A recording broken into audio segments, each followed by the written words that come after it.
Children, today we are going to start next unit of your syllabus, that is kinetic theory of gases. अब हम इसमें next unit ले रहे हैं बच्चों, और वो उसका नाम है kinetic theory of gases, and this is unit number 9, kinetic theory of gases, kinetic theory of gases ये लेने जा रहे हैं।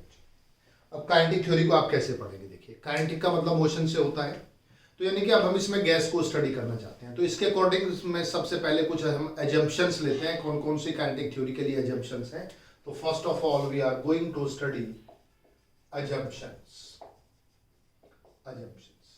अब देखिए एजम्पशंस क्या है। सबसे पहले एजम्पशंस ये है बच्चों, पहले गैस का कंपोजिशन समझते हैं क्या होता है। देखिए, every gas consist of the small number of particle, जिनको मॉलिक्यूल्स ऑफ द गैस कहते हैं, and the molecules of a gas are identical in all respect.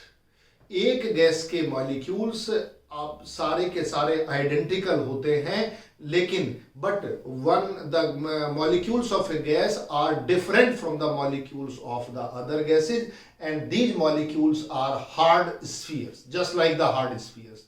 तो क्या बताया हमने? जो भी कोई गैस होता है, gas consist of large number of molecules which are hard spheres. Okay, hard sphere की तरह से हम उनको एज्यूम करते हैं। तो एजम्पशंस में सबसे पहले हमने क्या एज्यूम की? पहली एजम्पशन क्या ली? A gas consist of large number of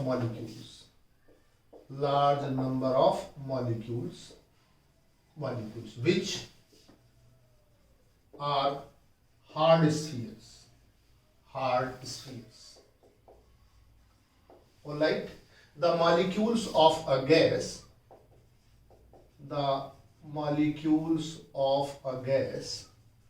are identical in all respects.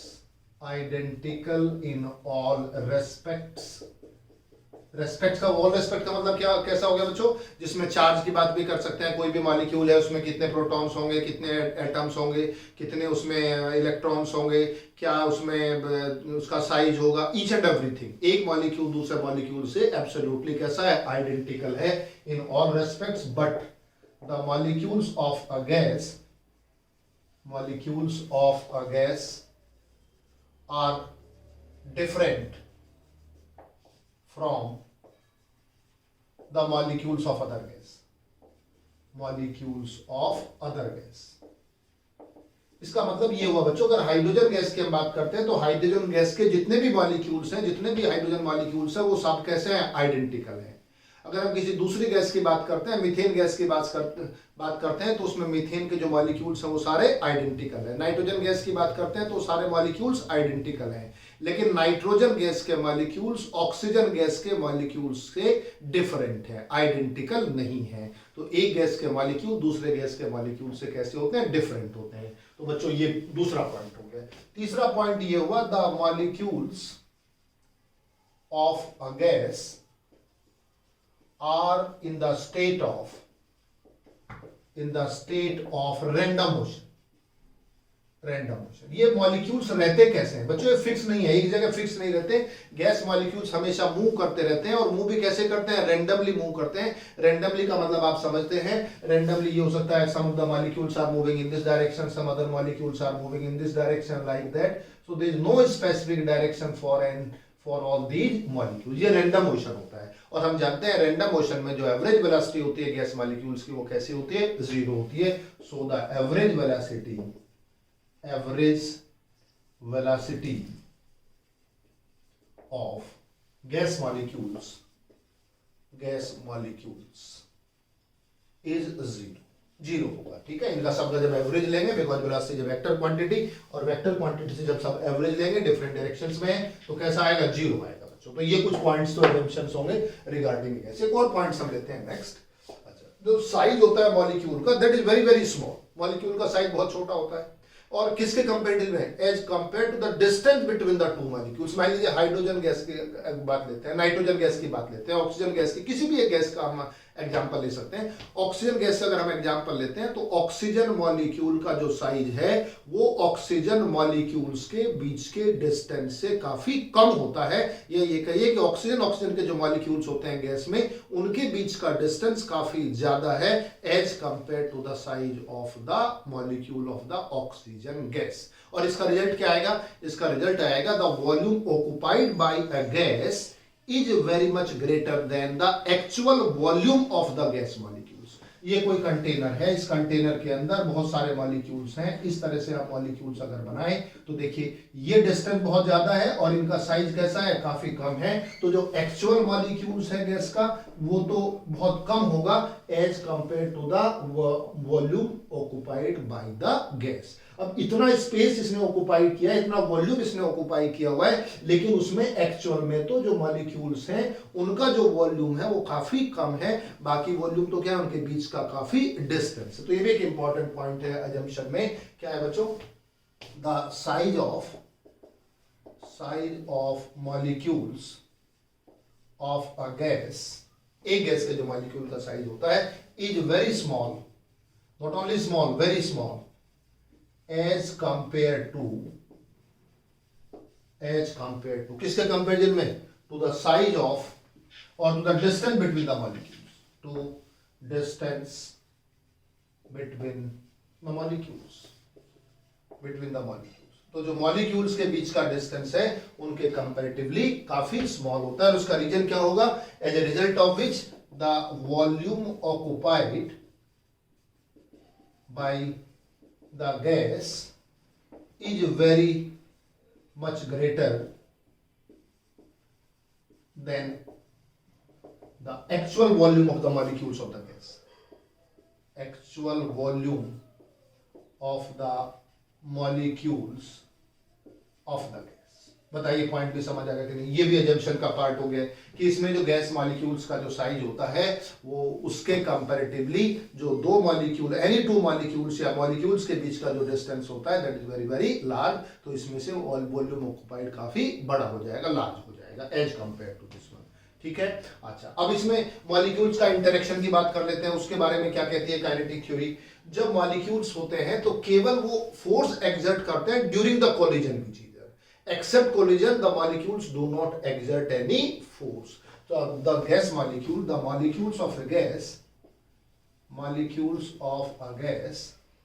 do not exert force on each other except the collision between them। जब उनके बीच में कोलिजन होगा, जब वो रैंडम मोशन में है, जब वो कोलाइड करेंगे एक दूसरे से, केवल तभी फोर्स एक्सर्ट करेंगे, उसके अलावा मॉलिक्यूल्स एक दूसरे के ऊपर फोर्स एक्सर्ट नहीं करेंगे। एक पॉइंट हो गया। एक इसमें और नेक्स्ट पॉइंट लेते हैं, जो मॉलिक्यूल्स का जो पाथ ट्रेवल्ड होता है between the collision, between successive collision, that is the straight line path. The path travelled by the molecules, किसके बीच में? Between the collision, between any two successive collisions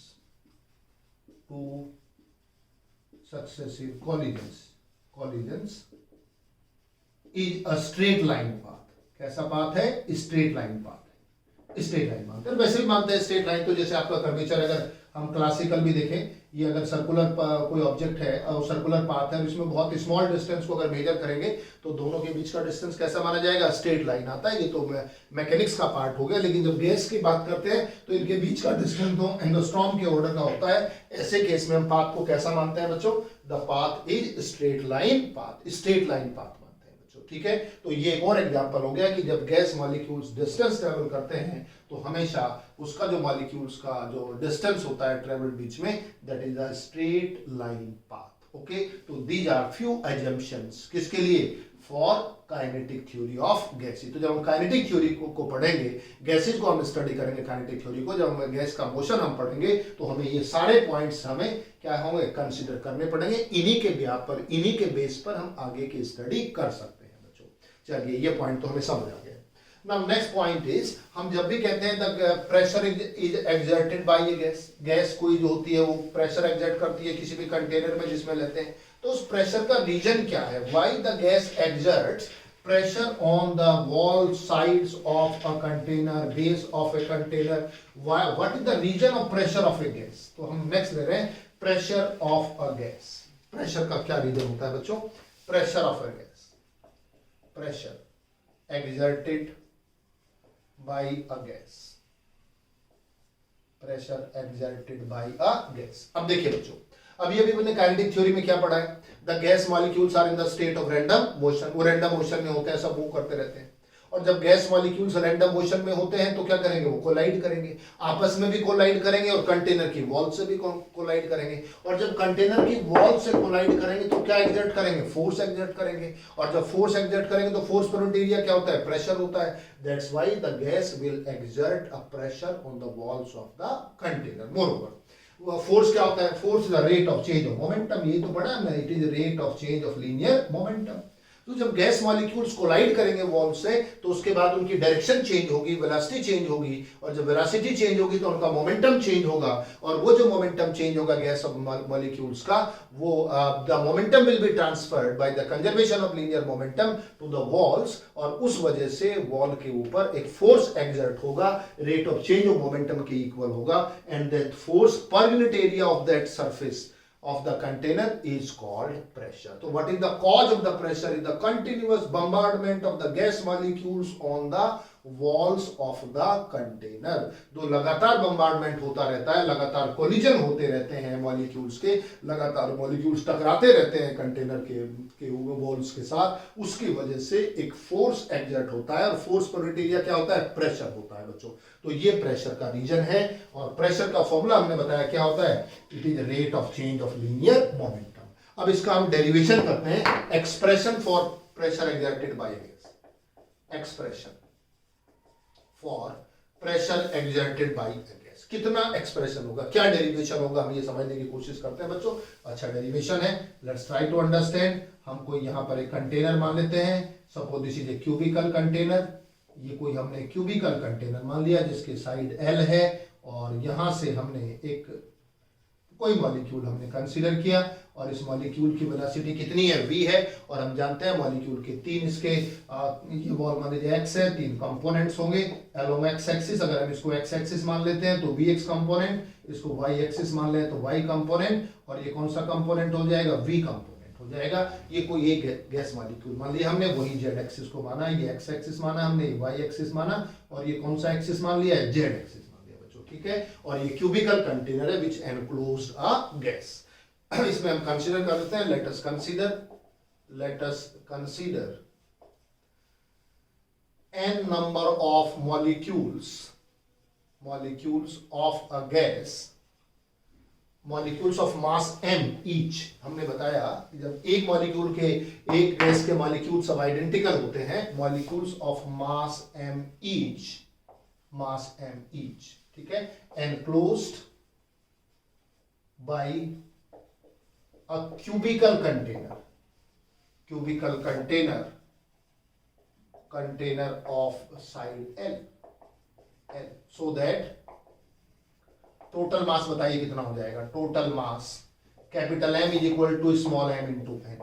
ये मान लिया आपने, n नंबर ऑफ मॉलिक्यूल्स अगर हमने लिए, अगर capital n number of molecules है, कोई भी क्यूबिकल कंटेनर है, उसके अंदर कोई गैस भरी हुई है, उस गैस के total number of molecules capital n है, एक गैस का जो मॉलिक्यूल एक मॉलिक्यूल का जो मास है वो स्मॉल m है, तो टोटल मास, पूरे मास कितना हो जाएगा, पूरे गैस जितना उसके अंदर भरा हुआ है, that is small m into n. पहला स्टेप ये, ठीक है. अब देखिए हम एक एक स्टेप से चलते हैं, हमें तो फोर्स प्रेशर निकालना है. अभी हमने बताया प्रेशर का फॉर्मूला होता है force upon area. Cubical container है, एरिया हम किसी भी एक फेस का हम जानते हैं कितना होता है, L इंटू L स्क्वायर हो जाएगा. हमें निकालना है फोर्स, और फोर्स होता है rate of change of linear momentum. ठीक है बच्चों, ये स्टेप हमें ध्यान रखना है. तो हमने कोई एक मॉलिक्यूल कंसीडर किया, उसकी वेलोसिटी कितनी है, v है. Let v is the velocity of a molecule, ठीक है, कोई भी एक at any time. Let v is velocity of a molecule. And Vx, Vy and Vz are its three components along x, y and z axis. So that बताइए क्या हो जाएगा, v square is equal to vx square plus vy square plus vz square. Equation number second. कौन सा formula लगा दिया, vector का लगा दिया, वेक्टर का फॉर्मूला लगा दिया हमने. जब तीन कंपोनेंट्स होते हैं vx, vy, vz, तो तीनों का जो रिजल्टेंट आता है under root vx square plus vy square plus vz square, और इधर से स्क्वायर कर देंगे तो ये कंपोनेंट आ जाएगा. तो ये दो तो हमारी फंडामेंटल इक्वेशंस होगी, equation number 1 and equation number 2. Okay. अच्छा, अब हमें ये देखना है, देखिए हम इस मॉलिक्यूल की बात करते हैं.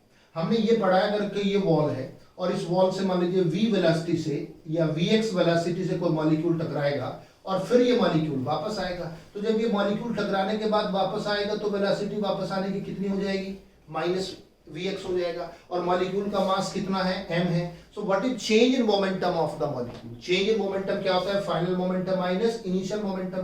तो बताइए vx जाने की वेलोसिटी, कोलाइड होने के बाद में माइनस vx, वापस आने की वेलोसिटी, इसमें हम इलास्टिक कोलिजन एज्यूम करते हैं बच्चों इस केस में, तो हम क्या लेते हैं माइनस mvx, तो हो गया फाइनल मोमेंटम. और इनिशियल मोमेंटम कितना था, mvx, तो कितना आ जाएगा minus 2mvx. So this is the change of momentum of the molecule colliding with wall x. किस कंपोनेंट की वजह से, due to its component vx.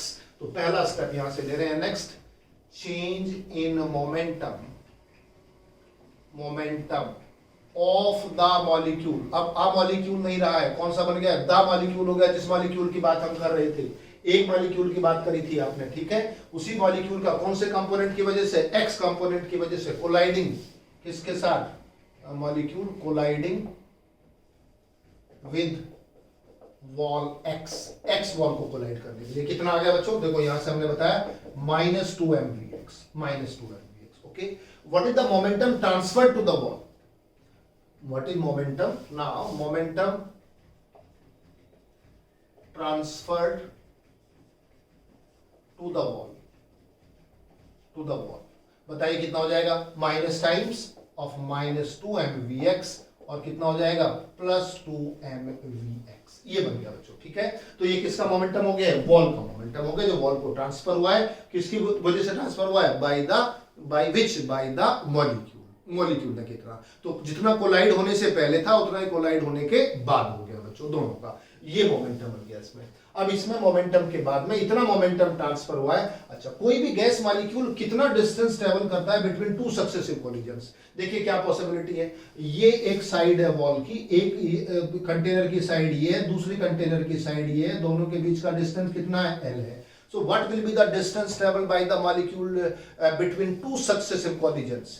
जैसे मॉलिक्यूल यहां आया और मॉलिक्यूल ने कोलाइड किया, कोलाइड करने के बाद मॉलिक्यूल vx वेलोसिटी से वापस आया, फिर अपोजिट वॉल पे कोलाइड करेगा, और जब अपोजिट वॉल पे कोलाइड करेगा then it will go back, फिर यहां कोलाइड करेगा. तो वापस यहां से बताइए इस मॉलिक्यूल को यहां तक आने में कितना डिस्टेंस ट्रैवल करना पड़ा, l. कोलिजन के बाद ये कोलिजन हुआ, कोलिजन के बाद मॉलिक्यूल वापस आया, कितना डिस्टेंस ट्रेवल किया, l.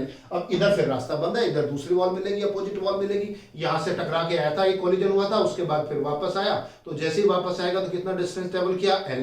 फिर अपोजिट वॉल से कोलाइड करने के बाद फिर डिस्टेंस ट्रेवल करेगा इन दिस डायरेक्शन, अब फिर कोलाइड करेगा. तो पहले कोलिजन में दूसरे कोलिजन में कितना डिस्टेंस ट्रेवल किया, l इधर से इधर जाना और फिर l वापस आना. तो how much distance is travelled, that is equal to 2l.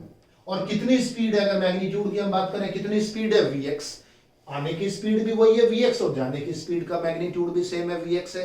तो कितना टाइम लगेगा between two successive collisions, that will be distance upon speed. Speed क्या होता है, स्पीड होता है डिस्टेंस अपॉन टाइम, ठीक है. टाइम कितना हो जाएगा, डिस्टेंस अपॉन स्पीड.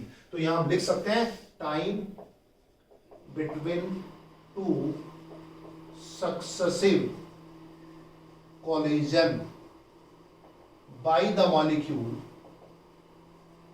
molecule किस पर, on wall x. उसी मॉलिक्यूल की बात कर रहे हैं, टकराया तो कितना टाइम लगा, that will be 2l upon vx. ये कॉन्सेप्ट हमें समझ आ गया, ठीक है. तो एक साइड से कंटेनर की एक कोलिजन के बाद यहां कोलिजन हुआ, l डिस्टेंस ट्रेवल किया मैक्सिमम, उसके बाद अपोजिट वॉल से कोलाइड करके फिर वापस आएगा और l डिस्टेंस वापस आने में फिर कोलिजन होगा. तो between two successive collision distance travel will be 2l by the speed vx, so the time taken is equal to 2l upon vx. okay, ये हो गया. How much number of collision, the number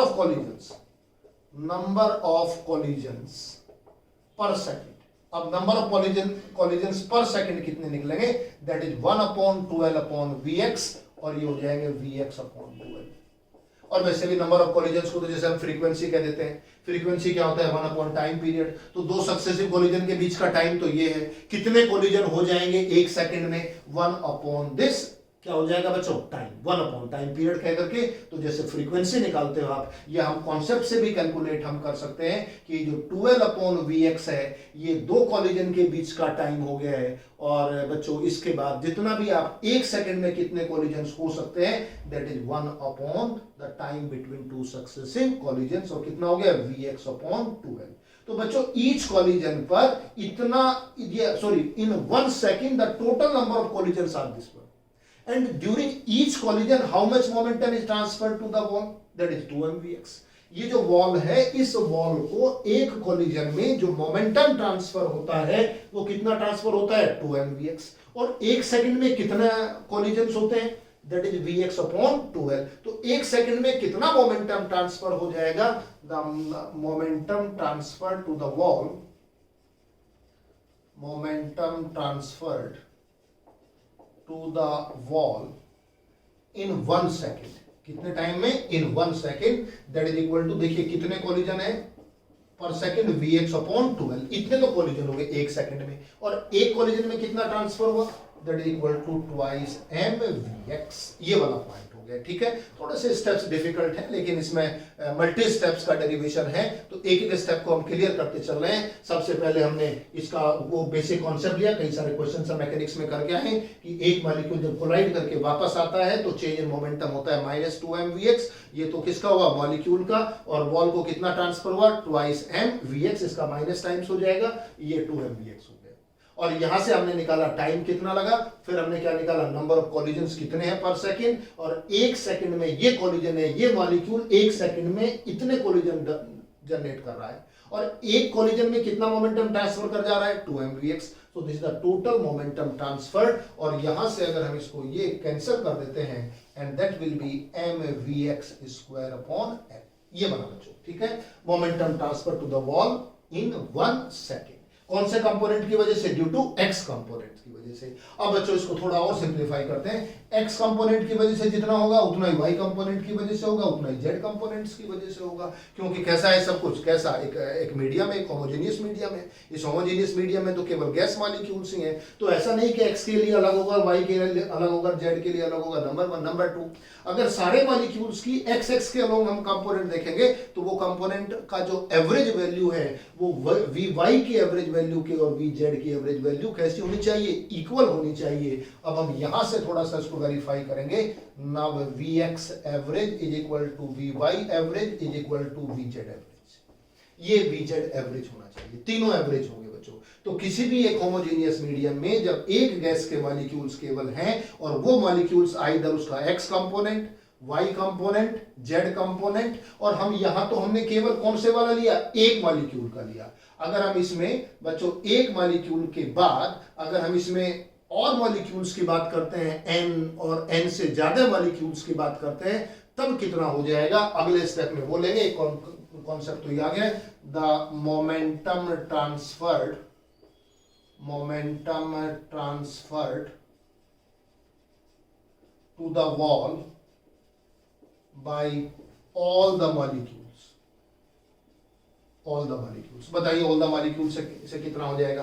पहले का कितना था mvx1/L, दूसरे का कितना हो जाएगा mvx2/L, और इसी तरह से कितने हैं nvxn/L, m/L कॉमन ले लीजिए, और यहां बचेगा vx1² vx2² plus Vxn², and do one thing, you divide it by n and you multiply it by n, n से डिवाइड और मल्टीप्लाई कर देंगे। और अगर हम ऐसा करेंगे तो देखिए क्या मिलेगा, m × n/L, और ये मिल जाएगा Vx² एवरेज, इसे Vx² एवरेज कहते हैं, ठीक है।